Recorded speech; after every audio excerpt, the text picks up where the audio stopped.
How can I make my team more effective? Boy, is this a question so many of us leaders have, probably all of us leaders have, because we live in a time right now where the average US employee is productive 31% of their day. 36% of employees are considered engaged at work. And 25% of employees are going to leave their job voluntarily every year. It's tough as a leader. It's tough as a leader to find good employees because 31% productive, 36% engaged, 25% voluntary turnover. It's hard to run a business when you've got that much lack of effectiveness, when you get that much turnover going on in your world. So that's a question we all have. How can I make my team more effective?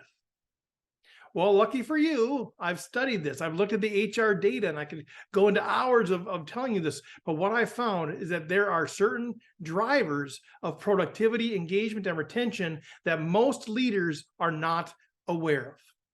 I'm a longtime actuary. I worked in Fortune 500 companies. I worked as a human resources actuary. I've studied the data. And I'm telling you right now, here is the key driver to productivity, engagement, and retention. Are you ready? It's happiness. Happier employees are more productive, engaged, and stick around longer.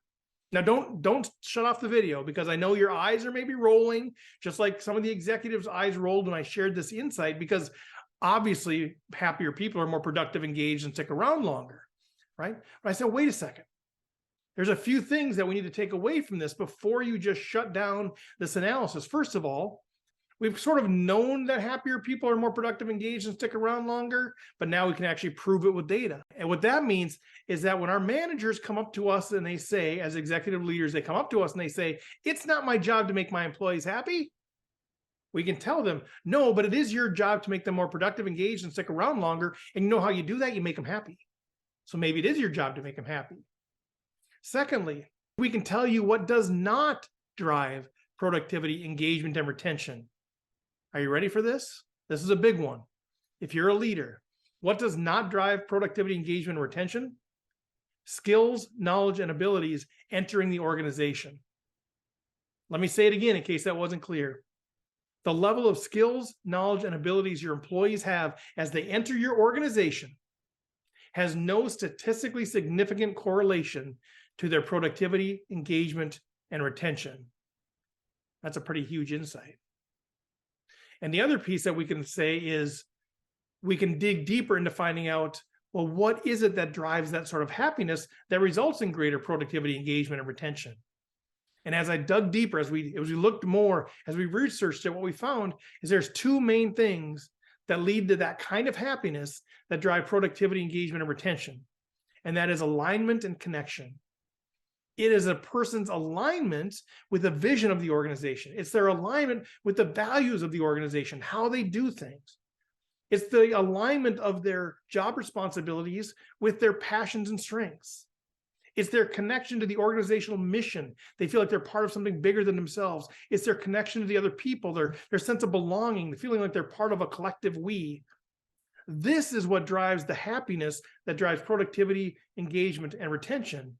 And what this also showed us is that what does not drive that happiness are things like pay, bonuses, benefits, recognition, flexibility. All of those things that we like, right? We say, I like those things. I want more of those things. Sure, they're preferences. All things equal, we want more of those things, but they don't change our behavior. They don't make us more productive, engaged, and stick around longer. But what does is alignment and connection.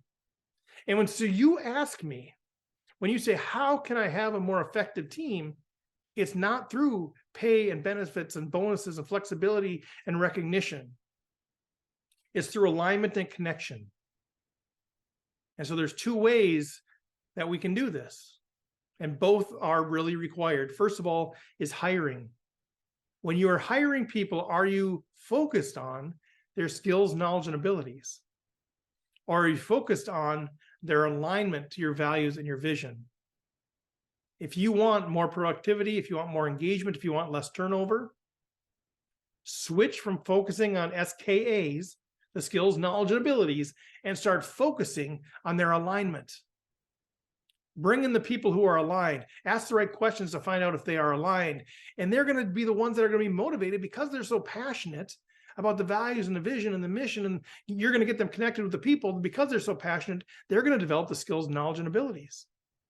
And the results are going to be a lot higher than 31%, 36%, and 25%, right? They're going to be much better than that. So in hiring, we need to shift our mindset from focused on skills, knowledge, and abilities to alignment. Now, we could go into the whole thing about that, because that means you got to change how you recruit.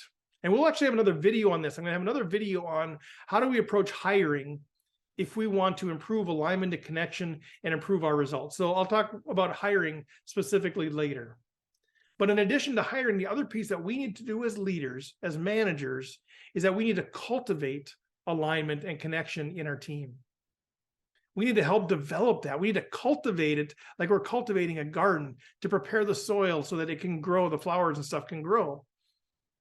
We need to figure out how to get people more aligned with the values and vision of the organization, to realize their connection to the mission, to help them understand that they're part of something bigger than themselves. They're not just an accountant. They're not just an IT professional. They're not just a secretary. They're not just a vice president, right? They have a role to play in the overall mission of the organization that's literally changing the world. Cultivate that in people. If you can cultivate alignment and connection, get people connected to each other, make them feel like they're part of a group of people that mutually care for each other, that there's a sense of belonging, you're going to be well on your way to building a team of people that are going to be more engaged, more effective, more productive, stick around longer. That's the key. So understand this core principle. When you ask the question, how can I have a more effective team? The answer is focus on alignment and connection more than skills, knowledge, and abilities, and even more in their management processes. How do you cultivate alignment and connection? That is the answer. My name is Steve Fredlund. I'd love to have you connect with me, subscribe to the YouTube channel, check out the other videos, connect with me on LinkedIn. Let's have a conversation about these things. They're really important. Because as a leader, it's critical that you're effective, because the effectiveness is going to be more productive. Your mission is going to be fulfilled. Your vision is going to be fulfilled, and you're going to be happier. And that's better for the world.